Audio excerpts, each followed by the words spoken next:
Time now for the Business Report with Mike Eppel from City News 680. Mike, it is World Compliment Day. A happy World Compliment Day to you and yours. I think you do a good. Complimentary. I think you do a good job, and I enjoy all of the tractor stuff behind you. I like it. Oh, that is very complimentary, and thank you for noticing. There you go. I think the one compliment travelers would like to be paid going to Pearson over the next little while is don't turn my trip into an absolute disaster. And apparently, Mike, I'll believe it when I see it, but apparently plans are in place to fix the disaster that has been our airports. And it's an interesting strategy, Sid, as they're going to restrict the number of flights potentially so that they don't have the chaos and the overcapacity at Pearson. What does that mean exactly? Air Canada is saying they're starting to adjust their schedule and sending out information to travelers. But if I booked a flight to sunnier climes over the March break, and I'm all of a sudden getting a cancellation or a schedule change at this point, that's probably still going to raise my blood pressure somewhat. Now, personally, I'm not traveling. Well, I mean, we're going to drive maybe for March break because I think that's what you do. So many people have been burned too often by traveling through the air this most recently. Here's what's going to happen, though, Sid, because we've gone through so many examples of chaos at the airports, and because it's so well telegraphed this time, this March break will probably be fine.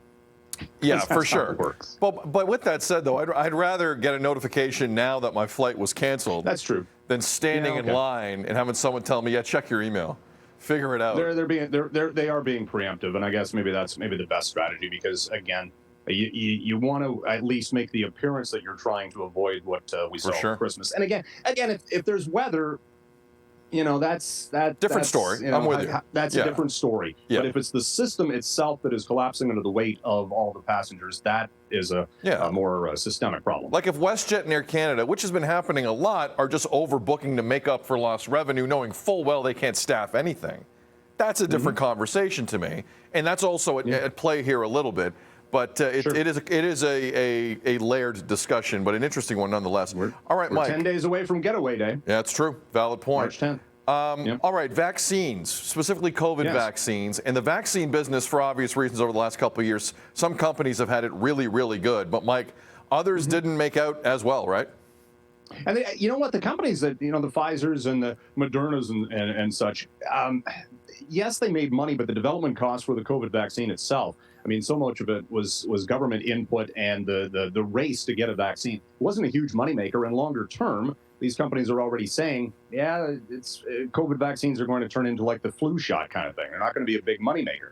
And these companies that thought this is going to be this next big thing for their business, it's not materializing. Novavax is a company out of the United States. They're saying their substantial doubt about being able to continue is a going concern. That's basically saying they're warning about an upcoming bankruptcy. Stocks down 25% this morning. We had Medicago out of Quebec, which was seen as a potential Canadian leader for vaccines based on the Nicotiana plant. That got shut down because of WHO issues with Philip Morris, a previous backer, and there were just all sorts of problems. You think these things are going to be the next big investment. They don't turn out to be that. It's a big fail for a lot of people involved, a lot of investors, and even Moderna, for example, they have to do the next thing on mRNA technology. It's not about COVID; it's about using this technology for maybe cancer vaccines, things like that, to keep the company strong going forward.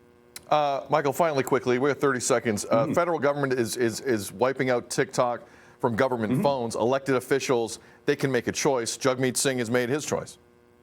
Yeah, he's got 800,000 plus followers on his TikTok account and seen as one of the more progressive federal leaders on social media. Says he's going to shut it down because of this federal ban on government phones. So he could do it from a personal phone, yes, but just the optics of it, not great. And I think you're going to have a lot of companies reviewing corporate phones and access to TikTok related to the possibility of Chinese government infiltration into data and all these sorts of things. China, incidentally, said today to the European Union, if you ban TikTok outright, that will be a major blow to business confidence. And I'm kind of going, will it, though?